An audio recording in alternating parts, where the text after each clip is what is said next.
What's up guys, Cuban Ninja. In today's video I'm going to be showing you and teaching you some tips on clock. So yeah, let's just begin with a tiny tutorial on clock. So if you don't know how to solve a clock, it's actually pretty easy. It's basically just a sequence of aligning one clock to another and then doing that until all the clocks are aligned and stuff. So let me just do a quick example solve for you guys. So here you want to look in Scramble. You want to look for some clocks that are aligned, and if you don't have one, try to align one when you solve. But as you can see here, these two are aligned. So if you can put pins up during inspection, I think. So yeah, just put the spin up, and then when you start, you can immediately do a -1 here to align these three. Then I would align it to this one, because if you actually it doesn't matter now, but if this one wasn't the same as this one, I align it to this one, you have to do D moves. So this would kind of prevent the most D moves. So align it to the top, and then when every clock of the cross is aligned to the top to 12, flip it. Do the same on the other side. So here I have I just put the spin up because then I can just directly do moves after I flipped, so that's just pretty good.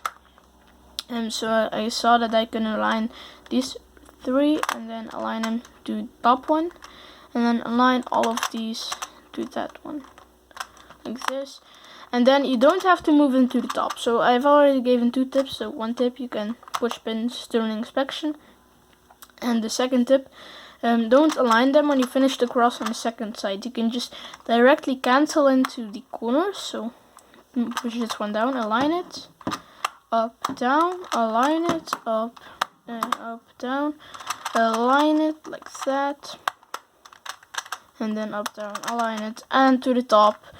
And you want to make sure, this is like the third tip I'm gonna teach you, and you want to make sure it doesn't matter your time, but if you try to really do it fast, if you're like almost sub 20 and the cutoff is 20 seconds, you should probably try to do it just fast and not like really accurate. But if you're like sub 20 easily, like me, I'm like sub 17, you need to really accurately put it to the top, otherwise it's going to be a DNF, because +2s don't exist on clock.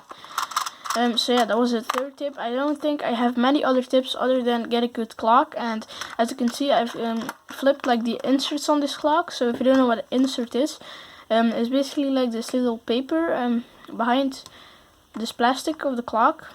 And yeah, behind that it's just black. So you can swap these around with the Shengshou to make it like this card, this side with the little card in it, fully black, and then like it's not really black but really dark, and this one's really light. And you could make some customs, but I tried that and I made a custom for the GE clock and not for the Shengshou clock, so that was a bit of a mistake. But yeah, that was kind of the video. So yeah, you can make your clock look cool with inserts and stuff. I would recommend, if you're not getting far with the beginner method, learn some 7 simul and stuff and all that, all those like better methods, or 7 simul flip. Yeah, I don't know what methods, actually all the methods that exist, but you should learn a better one. So that was it for this video. I don't really like clock, so this is just a really short video, because I had to make this, like I've made so many tips videos, had to make this one. So yeah, see you guys.